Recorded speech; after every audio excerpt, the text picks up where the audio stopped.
এই দেশটাকে ইন্ডিয়ার একটা অঙ্গরাজ্য করার জন্য চেষ্টা চালাচ্ছে, কূটনীতি করছে ভিতরে বসে বসে। এরা সব শয়তানের চেলাইগুলো, সব শয়তান এগুলো। পারবা না কোনোদিন, মনে রেখো। তুমি কিয়ামত পর্যন্ত চেষ্টা করো, পারবা না ইনশাআল্লাহ। কারণ এই দেশের প্রত্যেকটা ইঞ্চিতে ইঞ্চিতে আলেম ওলামার রক্ত লেগে আছে। এই রক্ত পাড়িয়ে অপবিত্র মোদি কষায় এই দেশকে দখল করতে পারবে না ইনশাআল্লাহ, কখনোই পারবে না। ওই স্বপ্ন তোমার স্বপ্নই থাকবে। এত বড় শয়তান না হলে দেশের বিরুদ্ধে চক্রান্ত করে, যে দেশে জন্ম নিয়ে দিচ্ছে, যে নিচে থাকছে।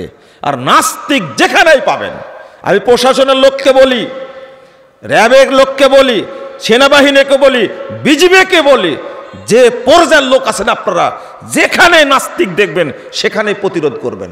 এদের বাংলাদেশের জায়গা দেওয়া যাবে না। বিগত 16-17 বছরে শুধু নাস্তিকই পয়দা করেছে বাংলাদেশে, শুধু নাস্তিক পয়দা করেছে। যারা বাংলাদেশের শত্রু, ইসলামের শত্রু, এদেশের মানুষের শত্রু, এরা স্বাধীনতার শত্রু। এদের ক্ষমা করা যাবে না। আপনার সন্তানকে তৈরি করেন, আগে তাওহীদ শিক্ষা দেন। বেটা শোন, আগে আলেম হ, এরপরে তোকে বিসিএস ক্যাডার করব।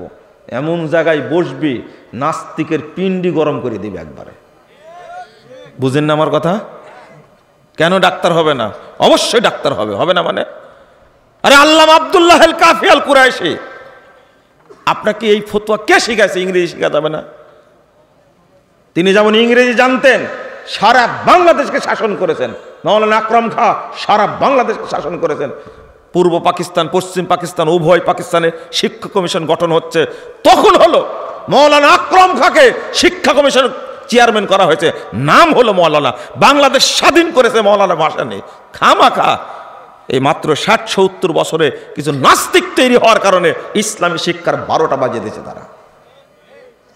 কেন আপনি শিক্ষা দিবেন না? আগে আলেম তৈরি করেন, তারপরে আপনি বানান, বড় একজন ইঞ্জিনিয়ার বানান, ডাক্তার বানান, সচিব হবে। আজকে 700-800 সচিবের মধ্যে 100 সচিব যদি বেসিক ইসলাম থাকতো, তাহলে এই দেশটা এইভাবে চক্রান্ত করে, ষড়যন্ত্র করে দেশটাকে ধ্বংসের দ্বারপ্রান্তে নিয়ে যেতে পারতো না, কখনোই পারতো না। এটা আমাদের কারণে পেরেছে। এক শ্রেণীর কুলাঙ্গার ফতোয়া দিয়েছে, মুসলমানদের ইংরেজি শিক্ষা দেওয়া যাবে না, রাজনীতি করতে দেওয়া যাবে না। এই 60-70 বছর সর্বনাশটা আসছে, এখন আর হবে না। আমি আপনাকে যেটা বলছি, অবশ্যই বেসিক জ্ঞান আগে কোরআন সুন্নাহ দিবেন, বলেন ইনশাআল্লাহ। এখন মাদ্রাসায় পড়ানোর পরে ডাক্তার হওয়া যায়, ইঞ্জিনিয়ার হওয়া যায়, সচিব হওয়া যায়, জাজ হওয়া যায়, ব্যারিস্টার হওয়া যায়, ম্যাজিস্ট্রেট হওয়া যায়। আপনি কেন স্কুলে পড়াবেন সন্তানকে? আপনার প্রতি আমার রাগ এই জায়গায়। কেন পড়াবেন? এরা হবে অভিশপ্ত। আল্লাহ যেন আমাকে মাফ করে। কথাগুলো বলার জন্য আপনারা কষ্ট পেয়েন না। বলেন তো, ঈমান মানে কি? বলেন, জোরে বলেন, ঈমান মানে কি? গুলি করবেন কালকে। কি শিক্ষা দিলাম এখন পর্যন্ত? আপনারা নাকি বক্তব্য শুনেন, আপনারা আমার শুনেননি। ঈমান মানে বিশ্বাস। কে শিখাইছে?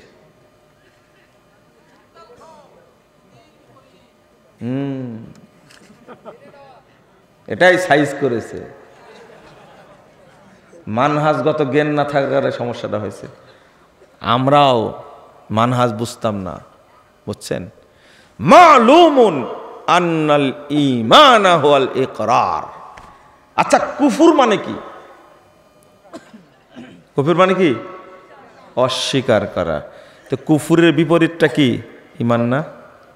ঈমানের বিপরীত কি? কুফর। কুফর মানে কি? অস্বীকার করা। তাহলে ঈমান মানে কি হবে? এই তো বেরিয়ে গেছে। ঈমান মানে কি? স্বীকার করা। আর জীবনে বলবেন বিশ্বাস? বলেন না, ইনশাল্লাহ বলবো না আর কোনোদিন। কি বলবেন? ঈমান মানে কি? স্বীকার করা। আবার বলেন, সবাই বলেন, ঈমান মানে কি? স্বীকার করা। ঈমান মানে কি? স্বীকার করা। হাই হাই, আল ইতিরাফ, স্বীকৃতি প্রদান করা।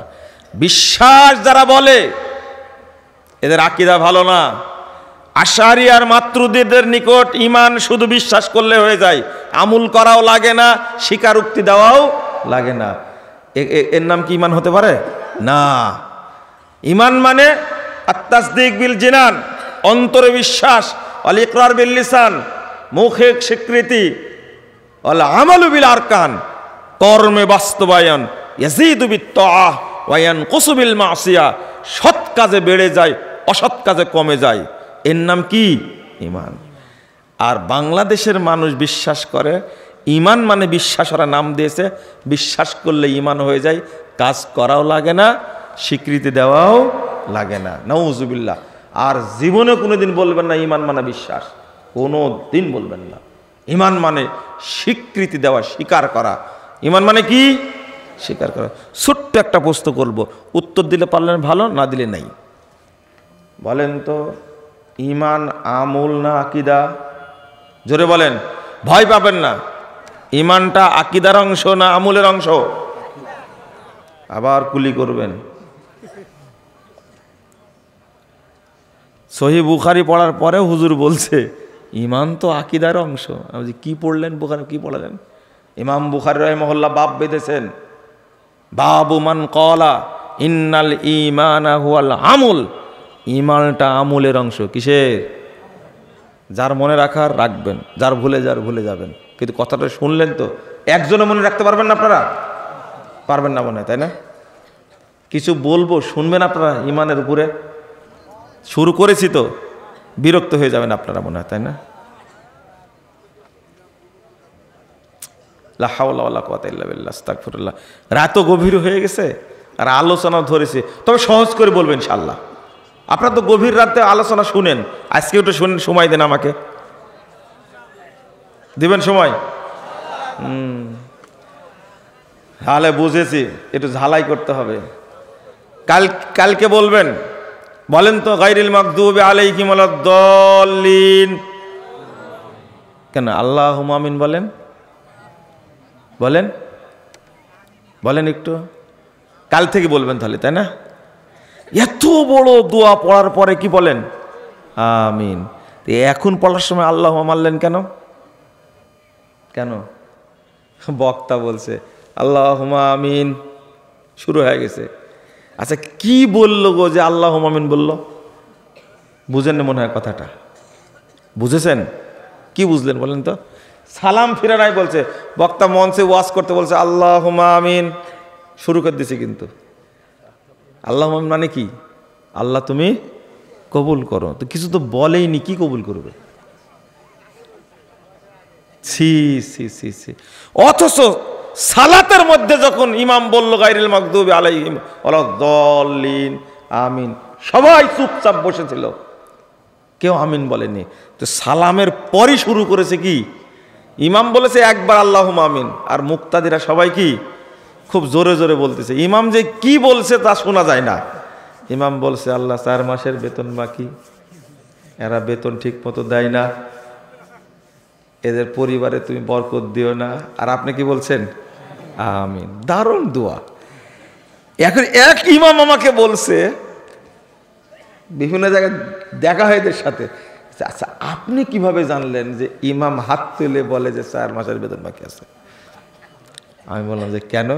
ওই যে আপনি যে বক্তব্যে বলেছেন, আপনি জানলেন কি করে? এই দোয়া করি।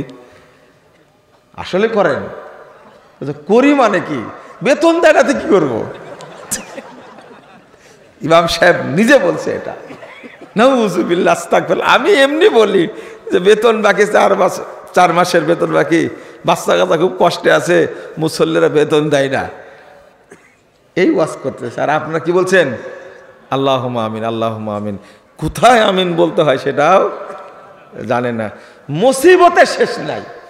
একজন সালাম দিয়ে বিদায় নিচ্ছে যে আসসালামু আলাইকুম ওয়া রাহমাতুল্লাহি তাআলা ওয়া বারাকাতুহু।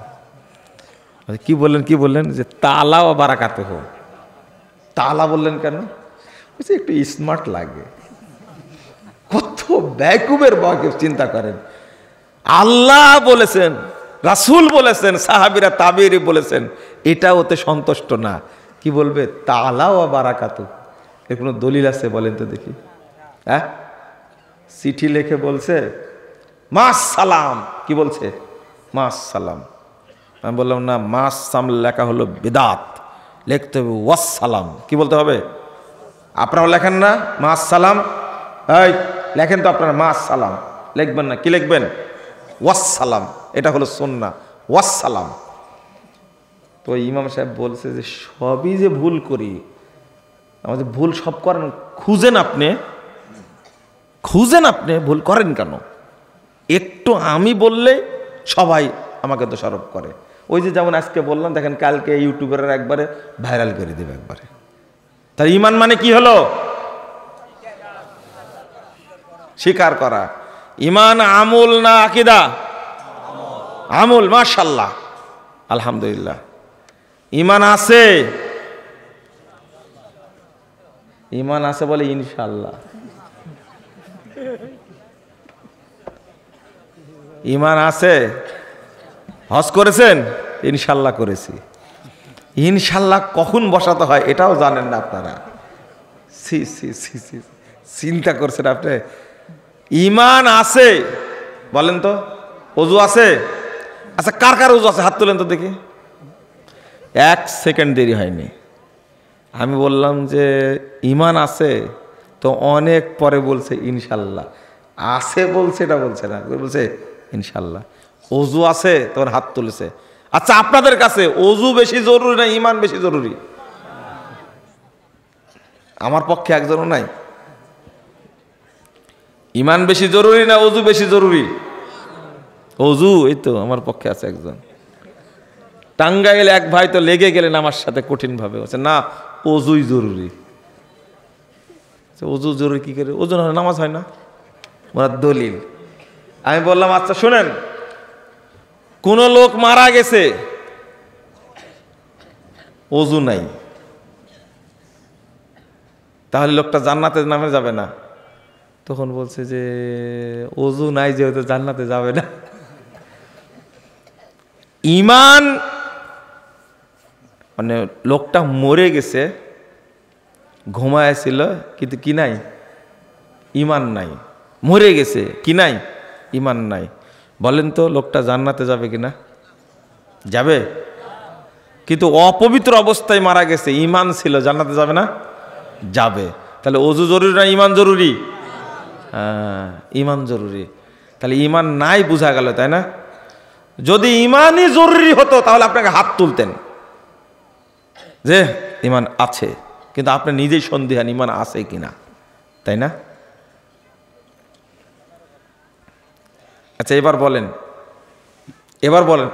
প্রশ্নের উত্তর দেন আপনারা। লা ইলাহা ইল্লা আনতা সুবহানাকা ইন্নী কুনতু মিনাজ জালিমিন। আপনার বাপ মারা গেছে, গোসল দেওয়ার সময় দেখছেন বাপের এই জায়গায় তাবিজ বাঁধা। কি বাঁধা? বলেন তো আপনার বাপের ইমান আছে না নাই? কি হয়েছে? ইমান ঘুমায় গেছে, ভেঙ্গে গেছে। ইমান কি হয়েছে? ভেঙ্গে গেছে। মাশাআল্লাহ।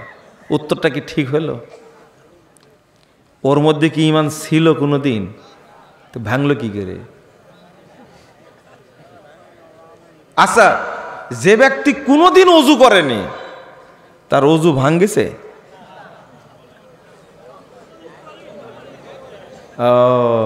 এবার একমত হয়েছেন আপনারা। ওযুই জীবনে করেনি, ভাঙবে কি করে, তাই না? বৌমাকে জিজ্ঞেস করছে শাশুড়ি, মা তোমার যে ওযু নষ্ট হয়ে গেছে খেয়াল করনি? তো বলছে যে তাহাজ্জুদের নামাজ আবার ওযু লাগে? তাহাজ্জুদের নামাজে কি লাগে না? ওযু লাগে না। তে যে ওযু করেনি তার ওযু ভাঙার কোনো সম্ভাবনা নাই। তো তাবিজ তো দেওয়া ছিলই হাতে, যার মধ্যে শিরিক আছে। শুনেন একটু বলি আপনাকে, আপনি আশ্চর্য হবেন। ইমান এত ভদ্র, ইমান এত মর্যাদাবান, ইমান এতটাই সম্মানী, ইমান এতটা লজ্জাশীল, একটু কোনো কিছু ছোঁয়া লাগলে ইমান সাথে সাথে কি আউট আউট, ও দৌড় থাকবে না। আল্লাহ রাসূল সাল্লাল্লাহু আলাইহি ওয়াসাল্লাম বলছেন, দেখেন এই যে এখানে বসে আছেন, ইন্নাল্লাহা লা ইয়াকবালু দুআন মিন কলবিন গাফিরিন লাহিন। রাসূল সাল্লাল্লাহু আলাইহি ওয়াসাল্লাম বলছেন, এটা কি ইবাদত না? এখানে যে আপনারা আসছেন ইবাদত না? এটা যদি মনোযোগ না থাকলে তাহলে আপনার ইবাদত কবুল হবে না। ঈমান নেই, মনোযোগ নাই মানে কি? ঈমান নাই, কবুল হবে না। দোয়া করছেন আল্লাহর কাছে, মনোযোগ নাই, কবুল হবে না। লা হাওলা ওয়ালা কুওয়াতা ইল্লা বিল্লাহ। ছোট্ট একটা জিনিস, মনোযোগ নাই, দোয়া কবুল হবে না, ইবাদত কবুল হবে না। আর একটা জিনিস শুনেন, শিরিক তো সবচেয়ে বড় জিনিস। আপনি চুরি করেছেন, কি করেছেন? একটা মোবাইল চুরি করেছেন, ঈমান আছে আপনার মধ্যে? নাই। আরো ছোট করে বলি, আপনার ভিতরে হিংসা আছে, কি আছে? 3109 নম্বর হাদিস নাসাইর মধ্যে এসেছে, রাসূল সাল্লাল্লাহু আলাইহি ওয়াসাল্লাম বলছেন, লা ইয়াস্তামিআনে ফি কলবি আবদিন আল ঈমান ওয়াল হাসাদ। দুইটা জিনিস এক অন্তরে এক জায়গায় হয় না, ঈমান এবং হিংসা এক জায়গায় হয় না। যার মধ্যে হিংসা আছে তার মধ্যে কি নাই? ঈমান নাই। যার মধ্যে ঈমান আছে তার মধ্যে কি নাই? হিংসা নাই। তাহলে হিংসা থাকলে ঈমান থাকে না। পরের হাদিসটা 3110 নম্বর হাদিস, আল্লাহ রাসূল বলছেন, লা ইয়াস্তামিগু আশ-শুহু ওয়াল ঈমান ফি কলবিন আবদিন আবাদা। আল্লাহ রাসূল বলছেন, কৃপণতা থাকলে সেখানে ঈমান থাকে, কোনো দিন যাবে না, আবাদা। কারণ তোর কৃপণতা থাকলে তার ভিতরে ঈমান থাকবে না। বুঝতে পারছেন কথাগুলো? আল্লাহ রাসূল বলছেন, আল হায়াউ মিনাল ঈমান, আল হায়াউ ওয়াল ঈমানু কুরিনা জামিয়া। 58 নম্বর হাদিস মুস্তাদরাক হাকিমের মধ্যে এসেছে, আল্লাহ রাসূল সাল্লাল্লাহু আলাইহি ওয়াসাল্লাম বলছেন, লজ্জা এবং ঈমান দুইটা পাশাপাশি থাকে। ইদা রুফি আহাদুহুমা রুফিয়াল আখার, একটা উঠে গেলে আর একটা উঠে যায়। মনে করেন আপনার বাড়িতে একটা মেয়ে আছে, সে গায়ে কাপড় নেই, নামাজও পড়ে, বাজারেও যায়, স্কুলেও যায়, লজ্জা নাই। বলেন তো ঈমান আছে কি না? না। মানে একটা মহিলা দাঁড়ায় আছে, আপনি বারবার তার দিকে তাকাচ্ছেন, বলেন তো আপনার মধ্যে ঈমান আছে কি না? থামেন, আরো হাদিস অনুবাদ করলে আরো পরিষ্কার হবে। রাসূল সাল্লাল্লাহু আলাইহি ওয়াসাল্লাম বলছেন, আল হায়া ওয়াল ইউ শুবাতুম মিনাল ঈমান, লজ্জা এবং অল্প কথা ঈমানের অংশ। ওয়াল বাযাগু ওয়াল বায়ানু শুবাতুম মিনান নিফাক। 2027 নম্বর হাদিস তিরমিজির মধ্যে এসেছে, আল্লাহ রাসূল বলছেন, যে ব্যক্তির মুখ থেকে অশ্রাব্য ভাষা বের হয়, এই ব্যক্তির মধ্যে ঈমান নাই। খুব খারাপ ভাষা বের হয় আপনার মুখ থেকে, যদি ঝগড়া লাগে তখন দেখবেন যে আপনার মুখ থেকে বস্তির মতো কথা বের হচ্ছে। সি আপনার ওয়াইফকে যখন এখন ফোন দিয়ে বলি যে আপনার হাজব্যান্ড, আপনার স্বামী আপনার সাথে কেমন ব্যবহার করে, বলবে যে পৃথিবীতে এরকম খারাপ মানুষ নাই। কারণ ফোন দিয়ে আপনাকে একটা নাম্বার দেন, আপনাকে বলি, অবশ্যই বলে মুখের ভাষা কেমন, বলছি এই এলাকায় এত খারাপ ভাষায় কেউ কথা বলে না। তাহলে বোঝা যাচ্ছে মুখ দিয়ে খারাপ ভাষা বের হলেই বুঝবেন এই লোকটার মধ্যে কি নাই। বুঝেন না মনে হয় কথাটা, তাই না? বুঝেন না আমার কথাটা? এইগুলো কথা শুনতেই চাই না, মুখ দিয়ে খারাপ ভাষা বের হচ্ছে। একজন ড্রাইভার বলছে আমাকে যে আমার স্যারের সবচেয়ে নর্মাল ভাষা হলো শুয়োরে বাচ্চা। বুঝেন না কথা?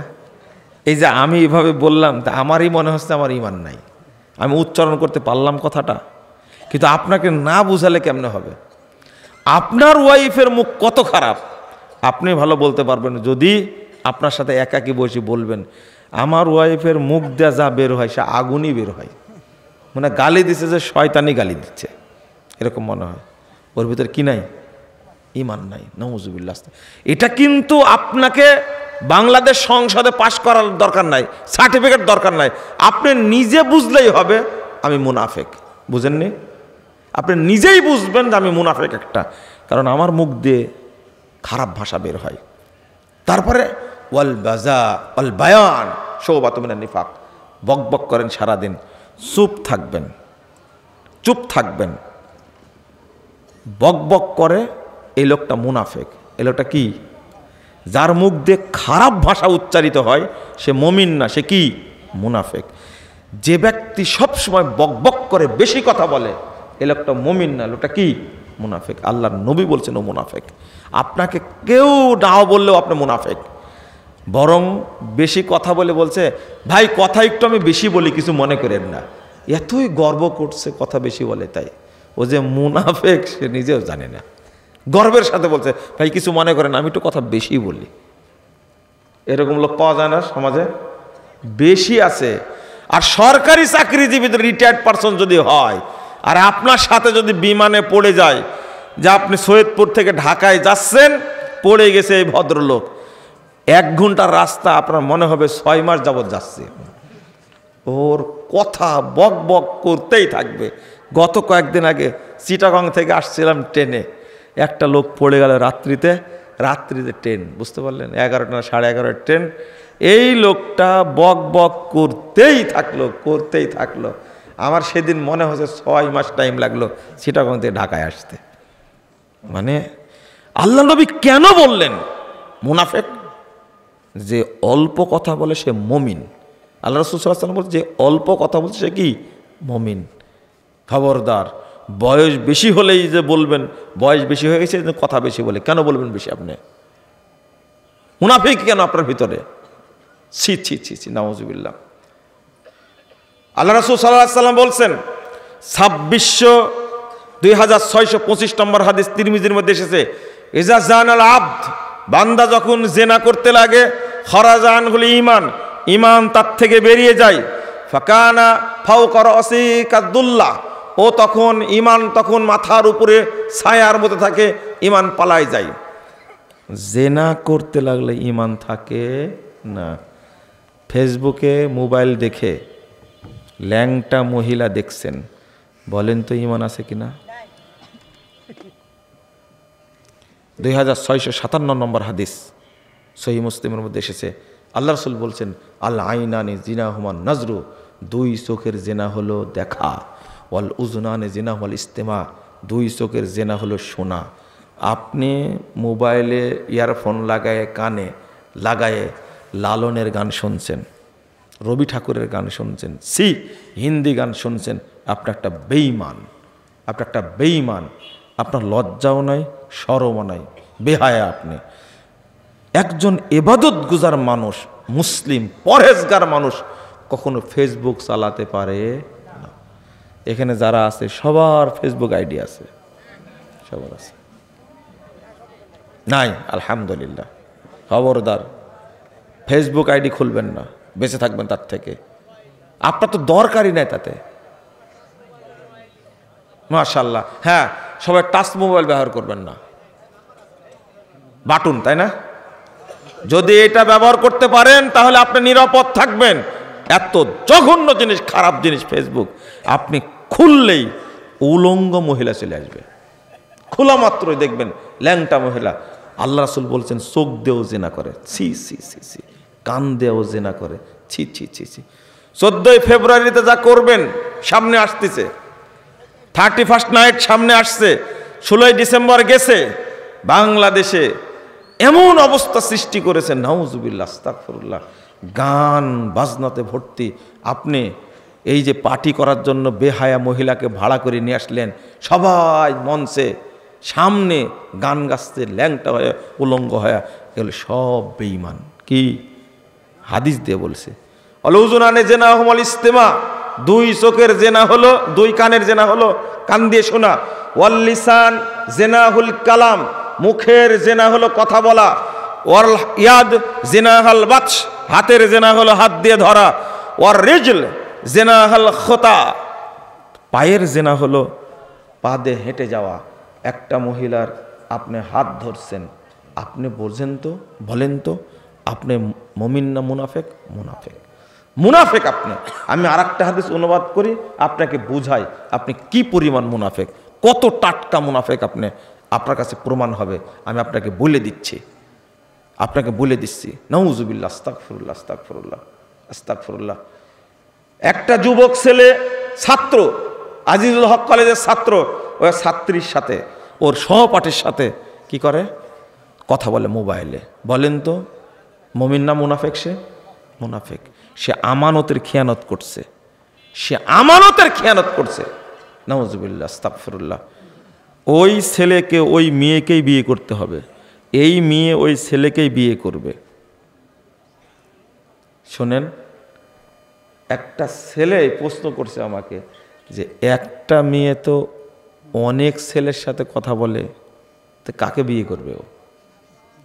বুঝেননি মনে হয় কথাটা? আমি বলেছি যার সাথে যে প্রেম করছে এটা তো হারাম কাজ, তাই না? এখন বিয়ে করতে হলে এই ছেলে অন্য কোনো মেয়েকে বিয়ে করতে পারবে না, এই মেয়ে অন্য কোনো ছেলেকে বিয়ে করতে পারবে না, এদের সাথে হারাম সম্পর্ক, হারাম সম্পর্ক। তো ছেলেটা প্রশ্ন করছে যে একটা মেয়ে তো অনেক ছেলের সাথে প্রেম করে। আমি বুঝতে পেরে বলছি তো তুমি এটা বললে না কেন যে একটা ছেলে তো অনেক মেয়ের সাথে প্রেম করে, এটা বললে না যে? বলছি এইটা জিজ্ঞেস করলে তো আপনি বলবেন যে একটা ছেলে তো 4টা বিয়ে করতে পারে। ও আমার চেয়ে কত গুণ বেশি চিন্তা করেছে, খেয়াল করেছেন আপনি? মেয়ের কথা জিজ্ঞেস করছে, ছেলের কথা জিজ্ঞেস করে না। কারণ এটাও জেনে গেছে এই প্রশ্ন করলে উত্তর আসবে একটা ছেলে তো কয়েকটা বিয়ে করে, 4টা বিয়ে করতে, আর একটা তালাক দিয়ে আর একটা করতে পারবে, আর একটা মরে গেলে আর একটা করতে পারবে।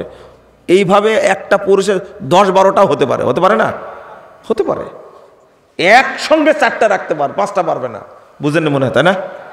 একসঙ্গেটা 4টা রাখতে পারবে, কিন্তু মরে গেলে আর পারবে না এমনটা না। মরে গেলে আর একটা করতে পারবে, তালাক দিলে আর একটা করতে পারবে, আবার 2 দিন পর একটা মরে গেলে আর একটা করবে। একদিনে 4টা হয়ে গেছে, 8টা হয়ে গেল না, করতে পারবে।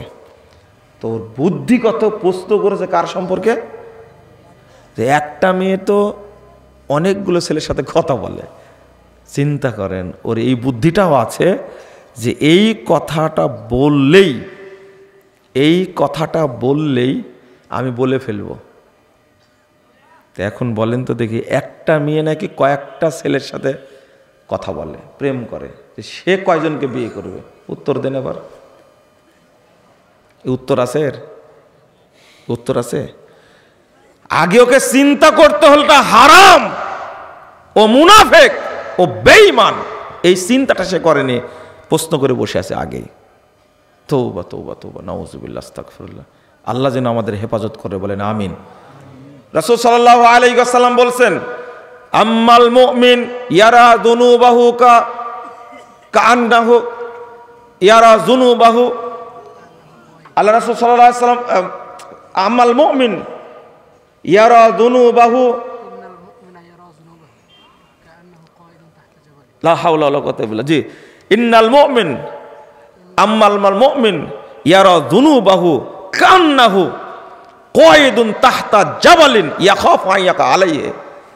দেখেন কত বক্তব্য বলছি, লেখছি, বলি, কালকে হাদিসটা বলেছি, এখন মাথায় নাই। আর আপনারা একদিন বক্তব্য শুনে মনে রাখবেন আপনারা? বুঝেন তাহলে? মুমিন ওই ব্যক্তি যে ব্যক্তি পাপকে মনে করে আমি পাহাড়ের নিচে বসে আছি, যে কোনো সময় পাহাড়টা আমার উপরে পড়ে যেতে পারে। এর নাম কি? মুমিন। এর নাম কি? মুমিন, যে পাপকে ভয় করে। ওয়াম্মাল ফাজের, আর মুনাফিক ওই ব্যক্তি ইয়ারা যুনুবাহু কাযুবাবিন মাররা আলা আনফিহি, আর মুনাফিক ওই ব্যক্তি যে পাপকে পরোয়া করে না, পাপকে ও কিছু মনেই করে না। ধুর, উদাহরণ দিয়ে বলছেন কি, মানে নাকের কাছ দিয়ে একটা মাছি উড়ে যাচ্ছে, তখন কি বলে? ধুর। এই কথাটা যে বলে, পাপকে পরোয়া করে না, তার নাম কি? মুনাফিক। বলেন তো সে মুমিন কি না? পাপকে পরোয়া করেন না বলতে কি বুঝালাম জানেন? কি বুঝালাম? নাউজুবিল্লাহ, আস্তাগফিরুল্লাহ, আস্তাগফিরুল্লাহ। আজ থেকে 70 বছর আগে শুনেছেন আপনি সুদ হারাম, শুনেননি? শুনেছেন ঘুষ হারাম। আপনি আজ থেকে 60 বছর আগে শুনেছেন টাকনুর নিচে প্যান্ট পরা কি হারাম। আপনি শুনেছেন দাড়ি রাখা কি সুন্নাহ, দাড়ি কাটা কি হারাম, শুনেননি? অন্তত 50 জন আলেমের বক্তব্য শুনেছেন। ইতিমধ্যে 45 জন মারা গেছে, 5 জন বেঁচে আছে। 5 জন কি বেঁচে আছে? আমি বুঝাতে চাচ্ছি আপনাকে, তাহলে যদি পাপকে ভয় করতেন তাহলে 60 বছর যাবত একটা পাপ করতেন আপনি? করতেন না। যদি পাপকে ভয় করতেন তাহলে 70 বছর যাবত একটা পাপ করতেন, মানে আপনি পাপকে পরোয়াই করেন না। বিড়ি খাচ্ছেন আপনি 60 বছর যাবত, মদ খাচ্ছেন, জেনা করছেন আপনি 60 বছর যাবত। বলেন আপনি মমিন কিনা? আপনি মমিন? আপনাকে মমিন বলা যাবে না। আস্তাগফিরুল্লাহ, আস্তাগফিরুল্লাহ, নাউজুবিল্লাহ। আমি আপনাকে বোঝাতে চাচ্ছি একটা জিনিস, যে ঈমান যদি না থাকে কোন ইবাদত কবুল হবে?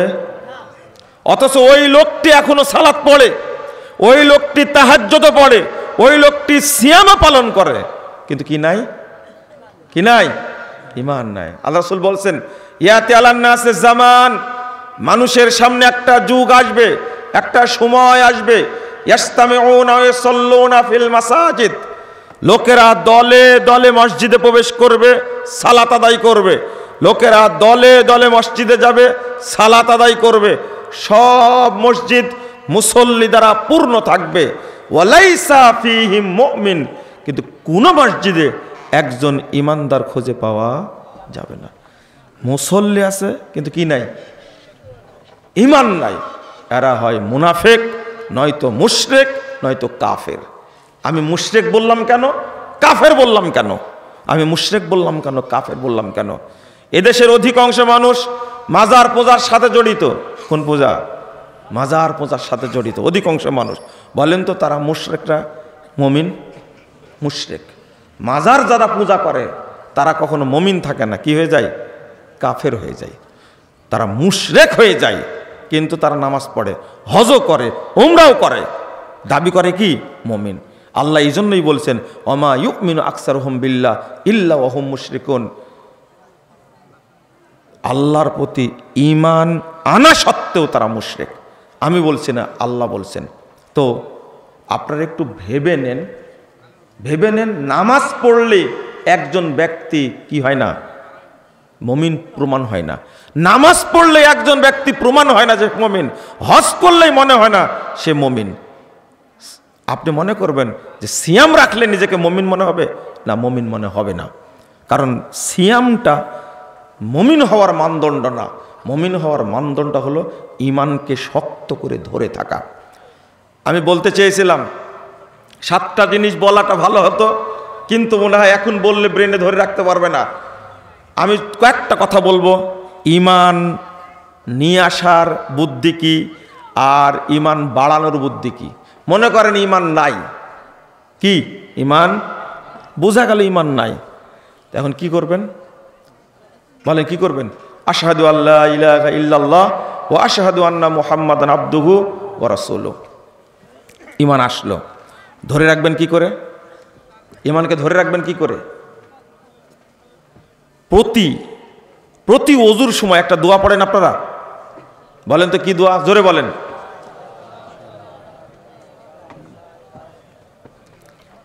রাসূল সাল্লাল্লাহু আলাইহি ওয়াসাল্লাম বলছেন, ওযুর পরে কেউ যদি এই দোয়া পড়ে, ওযুর পরে কেউ যদি এই দোয়া পড়ে, তার জন্য জান্নাতের 8টি দরজা খুলে দেওয়া হবে। যে কোনো দরজা দেয়া জান্নাতে প্রবেশ করতে পারবে। আচ্ছা, নামাজ পড়ার পরেও তো আল্লাহ এত ফজিলত বর্ণনা করেনি। সিয়াম পালন করলে জান্নাতের 8টি দরজা খুলে দেওয়া হবে, এরকম কোনো দলিল আছে? নাই। সালাত আদায় করলে জান্নাতের 8টি দরজা খুলে দেওয়া হবে, এরকম কোনো দলিল আছে? না। কিন্তু ওযুর পরে দোয়াটা পড়লে জান্নাতের 8টি দরজা খুলে দেওয়া হবে, এই ফজিলতটা কেন? জহরে পড়েছেন সালাত, ওযু করেছিলেন জহরের আগে, ওযু করার পরে দোয়া পড়েছেন, জহর থেকে আসর হতে হতে আপনি কি হয়ে গেছেন? কি হয়ে গেছেন? ঈমান হারায় গেছে আপনার। আবার আসরের টাইম ওযু করলেন, করার পরে আবার ওযুর দোয়াটা পড়লেন, আবার ঈমানটা ফিরে আসলো। আপনি আসর থেকে মাগরিব পর্যন্ত এর মাঝে ঈমান হারায় ফেলেছেন। মাগরিবের সময় ওযু করতে গিয়ে আবার এই দোয়াটা পড়ছেন, আবার ঈমান কি ফিরে আসলো। আল্লাহ কত দয়ালু, আপনি অজান্তেই আল্লাহ ঈমানকে নবায়ন করে দিচ্ছে। বলেন আলহামদুলিল্লাহ, আলহামদুলিল্লাহ। তাহলে আপনি ওযুর দোয়াটা পড়তে ভুলবেন না কখনোই। 2 নম্বর, সবসময় বলবেন কি লা ইলাহা ইল্লাল্লাহ। সবচেয়ে বড় জিকিরের নাম কি? লা ইলাহা ইল্লাল্লাহ, সবচেয়ে বড় জিকির। আপনি এটা সবসময় করতেই থাকবেন। 3 নম্বরটা বলবো, বেশি বেশি তেলাওয়াত করবেন। কি করবেন? বেশি বেশি কি তেলাওয়াত করবেন? কোরআন তেলাওয়াত করবেন। 4 নম্বরটা, নফল সিয়াম কখনো করেন? নফল সিয়াম করেন না। নফল সিয়াম করার চেষ্টা করবেন। নফল সিয়াম সোমবার, বৃহস্পতিবার অথবা 13, 14, 15 আইয়ামে বীজের সিয়াম রাখবেন, চেষ্টা করবেন ঈমান ধরে থাকবার জন্য। 5 নম্বরটা, তাহাজ্জুদ সালাত কখনো পড়েছেন? তাহাজ্জুদ নিম্নে 2 রাকাত। কয় রাকাত? নিম্নে 2 রাকাত। মাঝে মাঝে রাত্রিতে উঠে 2 রাকাত পড়বেন, এটাই তাহাজ্জুদ হয়ে যাবে ইনশাআল্লাহ। কয় রাকাত? আপনি বেতের আগে পড়ে নিয়েছেন, কোনো সমস্যা নাই, কিন্তু রাত্রে জাগতে পেরেছেন, ফজরের আগে উঠলেন, ওযু করে 2 রাকাত সালাত পড়বেন। শুরু করেন 2 রাকাত দিয়ে, এক সময় আপনি 11 রাকাত পড়তে পারবেন, এক সময় আপনি রাতের শেষে বেতের পড়তে পারবেন, কিন্তু শুরুই তো করছেন না আপনি। আপনি শুরু করেন। তাহাজ্জুদ সালাত নিম্নে কয় রাকাত? 2 রাকাত। আপনি 2 রাকাত পড়েন, আমি বলছি ঈমান আপনার সাথে থাকবে ইনশাআল্লাহ। আর 6 নম্বরটা আপনাকে যেটা বোঝাতে চাচ্ছি, 6 নম্বরটা আপনি চেষ্টা করবেন আপনি ফকির মিসকিনকে খাওয়ানোর চেষ্টা করবেন, তাহলে ঈমান আপনার ভিতরে থাকবে। মুশকিল হলো অধিকাংশ মানুষের মধ্যে কি নাই? ঈমানই নাই। অনেক আলোচনার প্রসঙ্গ ছিল, এত রাত হয়ে গভীর হয়ে গেলে আলোচনা করে সুখ পাওয়া যায় না। আর এমন একটা বিষয় আলোচনা করতে চেয়েছি আজকে, যে আলোচনার বিষয়টা বুঝার ব্যাপার। কিসের ব্যাপার? শেষে একটা কথা বলি, শেষ করে দিই। ঈমানের নবায়ন বুঝেন আপনারা? নবায়ন বুঝেন? ঈমানকে হেফাজত করা বুঝেন? বুঝেন না। শুধু শিরোনামগুলো মনে রাখেন। ঈমানের নবায়ন করা লাগে। কি করা লাগে? নবায়ন করা লাগে। অর্থাৎ লা ইলাহা ইল্লাল্লাহ বললেন, নবায়ন হয়ে গেল। ঈমানটা নবায়ন করা এত জরুরি, সাহাবীরা বলতেন ইজলিস বিনা নুমিনু সাআ, আসো আমার একটু ঈমান আনি, ঈমানটাকে নবায়ন করে দিই। আপনি এটা বলবেন, আপনি ঈমানটা নবায়ন করবেন। ঈমানটা নষ্ট হয়ে যায় মানুষের, মাঝে মাঝে নবায়ন করলে ঈমানটা আবার ঠিক আসবে ইনশাআল্লাহ। জাযাকুমুল্লাহ খাইরান, বারাকাল্লাহু ফিকুম। আমি আপনাদের কষ্ট দিতে চাই না। হ্যাঁ, এত প্রশ্ন করেছেন,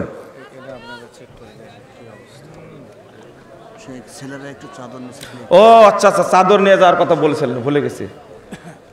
দান খারা তাকে তুলে নি। আচ্ছা, শেষ বৈঠকে আপনারা কিছু দেওয়ার চেষ্টা করবেন ইনশাল্লাহ। ইনশাল্লাহ একটু আগে মনে করে দিলে হলো, আমি ভুলে গেছি। শেষে আপনারা কিছু দিয়ে যাবেন। ওয়াজ মাহফিলে জান্নাতের বাগান, তবে সেই মাহফিলের বক্তা সাহেব মোটা অঙ্কের টাকা নিয়ে ওয়াজ করেন, তাহলে আপনার জন্য কি জান্নাতের বাগান? জান্নাতের বাগান এটা কিন্তু হাদিসের আসছে এইরকম। মাশাআল্লাহ, আল্লাহ যেন আপনাকে 1000 কোটি টাকা দান করে, আমিন। আমি কিন্তু এই দোয়াই করি, কেউ যদি 1 টাকা দান করে আল্লাহ যেন তাকে 1 কোটি টাকা দেয়। আল্লাহর ভান্ডারের অভাব নাই। আমি আল্লাহর কাছে চাচ্ছি আল্লাহ যেন আপনাকে দেয়, আর যে উদ্দেশ্যে দান করেছে আল্লাহ সেই উদ্দেশ্যে যেন পূরণ করেন, আমিন। আপনারা যে প্রশ্নটা করেছেন, এইরকম মাজলিসকে জান্নাতের বাগান বলা হয়েছে, এটা ঠিক আছে, কিন্তু মানে বক্তা যে এত টাকা নেয়, তোকে ডাকলেন কেন? দোষটা তো আপনার। 80,000 টাকা না হলে সে আসে না, 1,30,000 না দিলে আসে না। যে চুক্তি করে এই বক্তাকে দাওয়াত দেন কেন? ও তো আপনাকে চেনে না, আপনি নিয়ে আসছেন, অর্থাৎ বক্তার চেয়ে আপনি বড় পাপী। ফজর, মাগরিব, এশার সময় প্রথম 2 রাকাত জোরে সূরা বলা হয়, কিন্তু জহর আসরে প্রথম 2 রাকাতে বলা হয় না কেন? এটা আল্লাহকে জিজ্ঞেস করবেন মরার পরে। আমাদের একটা খাস জমি আছে, আমাদের অজানাতে গোরস্থান থাকতে পারে, সেখানে জানাজার নামাজের জায়গা করতে চাই, সেখানে কি করা যাবে? কবর আছে সন্দেহ করেন, কিন্তু জানাজা পড়া যাবে এই জায়গাতে, কোনো সমস্যা নেই। 2টা কবর আছে, সেটা কি উঠানো যায়? অনেকে জানা অবস্থায় কাজকর্ম করতেছে, এই অবস্থায় কি হবে? জানাজা করা যাবে ওই জায়গাতে, কবর থাকলে সমস্যা নাই। কিন্তু সালাত আদায় করা যাবে না। জানাজার সালাত আদায় করে মৃত ব্যক্তির বাড়িতে সকল মুসলিমের জন্য খাবারের দাওয়াত দেওয়া হয়, হারাম খাওয়া, এটা হারাম। এক ওয়াক্তের কাজা সালাত অন্য ওয়াক্তে জামাতের সাথে আদায় করা যাবে কি? যাবে, আদায় করা যাবে। কিন্তু প্রশ্ন হলো কাজাটা করলেন কেন সেটা বলেন আগে। এটা তো লেখেননি আপনি। খুব সাবধান, ইচ্ছা করে যদি সালাত ছুটে যায় সে আর মুসলিম থাকে না, কিন্তু কাফের হয়ে যায়।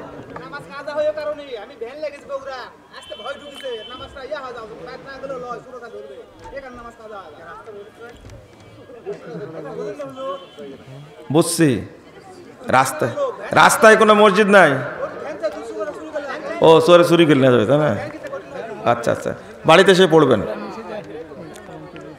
মসজিদের জায়গায় রূপালী ব্যাংক থাকলে কি ওই মসজিদে নামাজ হবে? মসজিদে নামাজ হবে, সমস্যা নাই, কিন্তু ব্যাংক ভাড়া দেওয়া ঠিক হয়নি। অস্ট্রেলিয়া প্রবাসী ছাত্র দোয়া চেয়েছে, 1000 টাকা দিছে। বারাকাল্লাহ ফিকুম, জাযাকুমুল্লাহ খাইরান। প্রত্যেক রাতে আল্লাহ সপ্তম আসমানে আসেন, কিন্তু বাংলাদেশে রাত হলে অন্য দেশে দিন প্রায়। কিভাবে? হ্যাঁ, এটাই জিজ্ঞেস করেন যারা বলে সারা পৃথিবীতে একদিনে ঈদ হবে, একদিনে সিয়াম রাখতে হবে, এই প্রশ্ন তাদেরকে করেন। অনেকবার উত্তর দিছে এর। আল্লাহ যেভাবে ইচ্ছা সেভাবে আসেন, ঠিক আছে? আল্লাহ সব কিছু জানতেন তাই লিখে রেখেছেন, নাকি লিখে রাখলে তাই সব কিছু হচ্ছে? লেখা আছে, লেখা আছে, হাদিসে লেখার কথা আছে। তামাক, জর্দা, সিগারেট হারাম, অথচ কি লেগেছে? এলাকায় দোকান, ধর্মীয় সভা, আলোচনার স্থানে অনেক জায়গায় অনেক জাঁকজমকপূর্ণ দেখায়। মানে এগুলো তো বিক্রি হয়, জর্দা এগুলো, তাই বলছেন নাকি? না কি বলতে চাচ্ছেন? হ্যাঁ, পানের সবই চলে তো বিভিন্ন এলাকায়। সভা পরিচালনাকারীদের উদ্দেশ্যে কিছু উপদেশ দিতে বলেছেন। ও আচ্ছা আচ্ছা আচ্ছা, ওখানে তো লেখাই আছে, ওই যে দোকান নিষেধ লেখা আছে যে। হ্যাঁ, কসমেটিক্সের দোকান নিষিদ্ধ। ভালো নিয়াতে 31st নাইট পালন করা যাবে কি? হ্যাঁ, মদ বিসমিল্লাহ বলে খাওয়া, তাই না? সি সি সি সি। ওয়াজ মাহফিল শেষে হাত তুলে মোনাজাত, এখন ওই ভূত আছে? হ্যাঁ, না না না, এগুলো বলাই যাবে না এইভাবে।